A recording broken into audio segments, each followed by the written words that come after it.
Hello and welcome to another Microsoft 365 Insights video, and in this video we're going to be focusing on posting within Microsoft Teams. So posting is a great way to update a team, a group of people, maybe based around a department or a project, and it's a great way to communicate with them outside of typical methods such as email. Now, drafting a post, as you'll see, is similar to drafting an email. You have a subject line and you have your body message, but it's all done within Teams. It's all kept neatly within your Teams and channel structure. So that being said, where do you post? Well, you post within a channel, and channels sit within a team. So what we're looking at here is we're looking at the sales channel, and the sales channel, it sits within the operations team. So if I click there, we can see we're in sales, which is in the operations team. Now we can see there actually are some previous posts, but what we're going to do today is we're going to go start a new post. So when we click start a post, we then get the sort of drafting window pop up and we can start to draft our post here. Now, just quickly off the bat, someone might say, right, well, why can't I do this in chat? I've already got group chats or chats, as you can see here, with individuals. Why can I not go and communicate there? Now, it just depends on the type of communication. So in Microsoft Teams, the chat experience is very much like other sort of third-party chat platforms. It is just a single message. You have limited editing options.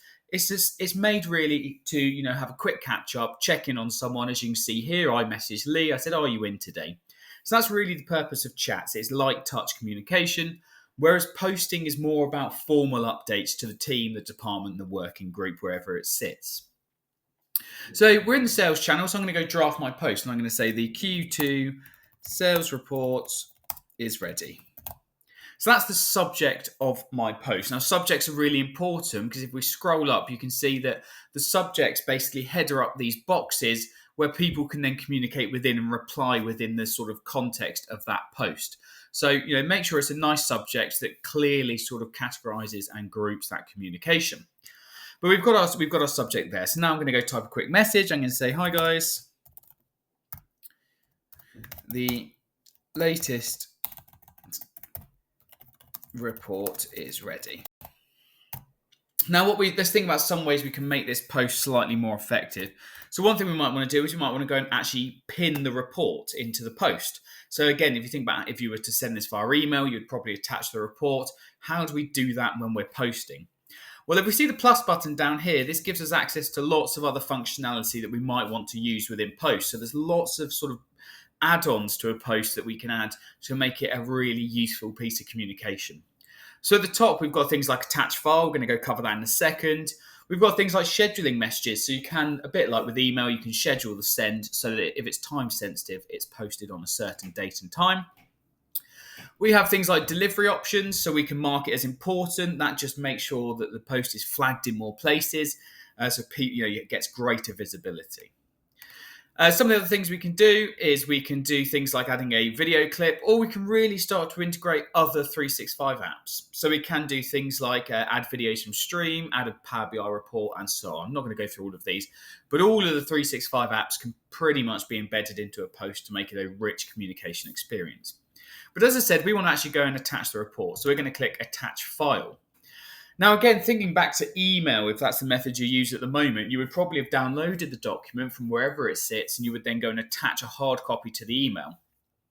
Problem with that is if there's any changes that are made and someone picks up the communication after the changes were made, they will not see those changes reflected if you've attached a hard copy. So what I'd suggest is we use the option here to browse teams and channels. That allows us to actually go and attach documents right from sort of their team and channel location so that people see the latest version. You can upload if you need to. So it is still there. If the document does not exist within your 365 environment yet, you can go and upload an external document. Also, very quickly, we've got our recent documents. So what we're going to do is we're going to go browse teams and channels. This is going to bring up the window that allows us to browse documents across our teams and channels. But obviously, because we're posting within the sales channel, which is in the operations team, it's brought us here first. It says, look, it makes sense. Let's look here. So what we're going to do is we're just going to pick any old document for the purpose of today. So let's pick this document and we're going to press attach.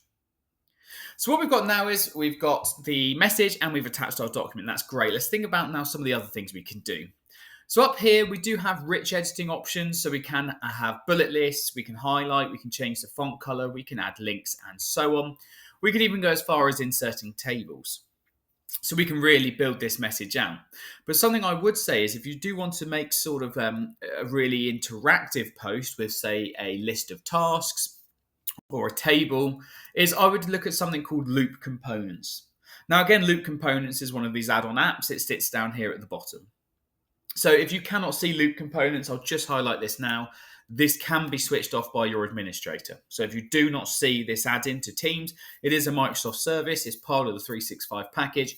So you might find it switched off though. But most people, you'll see this option and we can click loop components. Now, what loop components are? They allow us to insert really dynamic components into our post. And one that I'm a particular fan of is a task list. So if we click on task list, you'll see now this is still in the context of our post, but we can actually say prep Q3 report, and we can say push sales Q3. It's a very basic task, but again, what we can now do is we're still in our post, but we can go and start adding some really sort of dynamic lists. So let's assign these to Nigel, as I know Nigel's in this team. And we can select the date we want them to complete that task. So now this post is becoming not just a communication update, it's becoming a real working piece of communication. So there we go. So we've got our document pinned at the bottom. We've got a task list. We can go and add other bits as well. As you saw, there was a voting table. So we can add lots of stuff to make this post really, really powerful. Now, just some of the options before we hit post. We've got an option up here, which is post settings. Let's just quickly open that. And what does this say? So that one thing we can configure is who can reply to this post. So the default option is anyone within that team and that channel. So anyone who has access to the sales channel and the operations team can reply to this post. But what we can do is we can actually restrict it and say, I only want myself and other admins of the team to be able to reply. Now, to date, I have not found a reason why someone would want to do that because your teams are built around, the correct people for that sort of context. But the option is there if you want to look at it. Now, one option that's really useful is if you're a member of lots of teams, maybe you've got lots of project teams, but you need to post a big update across all the project teams to make sure everyone's aware of maybe resourcing issues or something that's come up in your department, is you can actually choose to post over multiple channels. So if I click that, you can see it's defaulted and said, let's post in sales, because again, that's where I started drafting. But I can actually press the plus button and say, actually, I want to go and post that in the general operations channel as well. So to make sure everyone sees that post.